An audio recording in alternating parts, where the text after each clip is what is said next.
இந்த மின் கட்டணத்துக்கு உயர்வாக சில அரசியல் கட்சிகள் எல்லாம் ஏதோ 40,000 கோடி 30,000 கோடி வருமானம் வந்துவிட்டது இவர்களுக்கு என்று அவர்கள் சொல்கிறார்கள். அது உண்மை அல்ல. ஆனால் வந்திருப்பது 2,250 கோடிகள் மட்டுமே வலுவாக அதிகரிக்கிறது. இதன் காரணமாக தமிழ்நாடு அரசுடைய மானியமும் 500 கோடியாக அது வந்திருக்கிறது என்பதை நான் சுட்டிக்காட்ட விரும்புகிறேன்.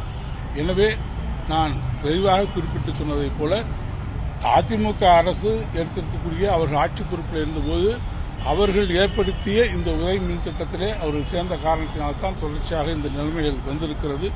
எனவே பட்டியலத்தார் பாடலிலே ஒன்றை சொல்வார், முன்னை இட்டதி முப்புறத்திலே, பின்னை இட்டதி தென்னிலங்கையிலே, அன்னை இட்டதி அடிவயிற்றிலே, யானும் இட்டதி மூழ்க மூழ்கவே என்று பட்டினத்தார் சொல்வது போல அவர்கள் வைத்த தீ, அவர்கள் வைத்திருக்கக்கூடிய அன்றைக்கு உதவி மின் திட்டத்திலே அவர்கள் சேர்ந்து அவர்கள் பற்ற வைத்த நெருப்பு தான் இன்றைக்கு பற்ற வைத்த மாதிரி பரவி கொண்டிருக்கிறது.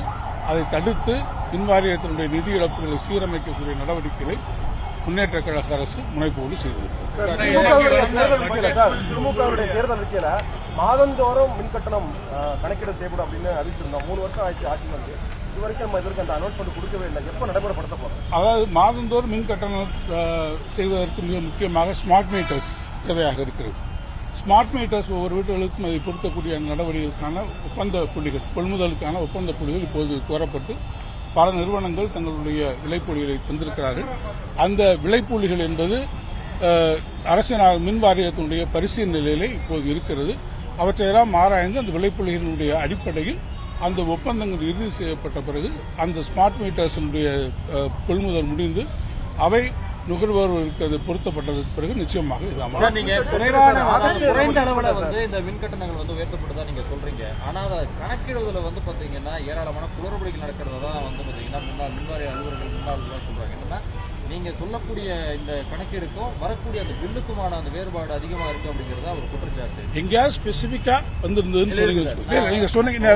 என்னுடைய தெரிந்த இல்ல அதுதான் அந்த மாதிரி ஏதேனும் ஒரு இடத்திலே வந்திருந்தால் நிறைய இந்த மாதிரி நான் என்ன சொல்றேன்னா எந்த இடத்தில் அது வந்திருந்து சொன்னால் அப்படிப்பட்ட ஒரு மிகப்பெரிய நான் சொல்லும்போது பல கோடி பேருக்கு வந்திருக்க போது சில இடங்களிலே குறிப்பிட்டதை போல வந்திருந்தால் அது அரசினுடைய கவனத்திற்கு நீங்கள் முறைப்படி கொண்டு வருவீர்கள் என்று சொன்னால் நிச்சயமாக அந்த குறைகளை கண்டது அவளுக்கு முக்கியமாக சரியான வகையில் கொடுக்கும். ஒரு பக்கம் நீங்க பாத்தீங்கன்னா மின்கட்டண உயர்வுக்கு உதவி மின்திட்டத்தில் சேர்ந்த காரணமாக சொல்றீங்க. உதவி மின்திட்டத்தில் சேரனா மாநில அரசுக்கான அந்த நிதி உதவிகளை மத்திய அரசு செய்யாதுன்ற ஒரு புறம் இருந்தாலும் இப்ப நீங்க தனியாரிடமிருந்து அந்த கொள்முதல் பண்ணக்கூடிய அந்த அளவீடு தனியாரிடம் காற்றாலை மின்சாரம் இது பண்றது, நீங்க நிலக்கரி இறக்குமதியில் ஏற்கனவே பல்வேறு ஊழல்கள் நடந்திருக்கிறது.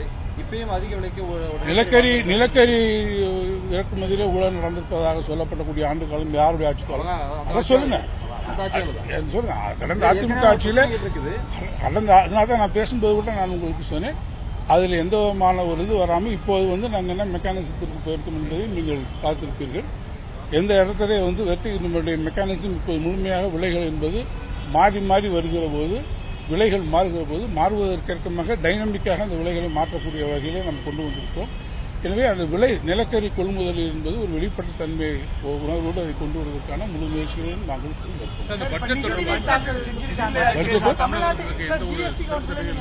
ஏற்கனவே நம்ம முதலமைச்சர் கோரிக்கையாக வச்சார் மத்திய அரசுக்கு.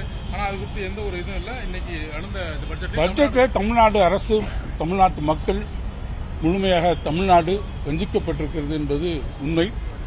பல்வேறு மாநிலங்களுக்கு அவர்கள் அள்ளி வழங்கியிருக்கிறார்கள். மாண்புமிகு முதலமைச்சர் அவர்களுடைய கோரிக்கைகள் ஏற்றுக்கொள்ளப்படாமல் இருக்கிறது. நான் தமிழ்நாடு அரசினுடைய சார்பிலே அங்கே வலியுறுத்த கோரிக்கையிலும் ஏற்றுக்கொள்ளப்படவில்லை. எனவே நான் இதில் உங்களுக்கு தெரிவிக்க வேண்டியது, ஒன்றிய அரசு இன்றைக்கு அளித்திருக்கக்கூடிய இந்த நிதிநிலை அறிக்கை என்பது முற்றிலுமாக தமிழ்நாட்டு மக்களை வஞ்சிக்கக்கூடிய ஒன்றாக இருக்கிறது. அது அவர்கள் தமிழ்நாட்டினுடைய கோரிக்கைகளை முற்றிலுமாக நிராகரித்திருப்பதிலே பட்டவர்த்தனமாக தெரிகிறது.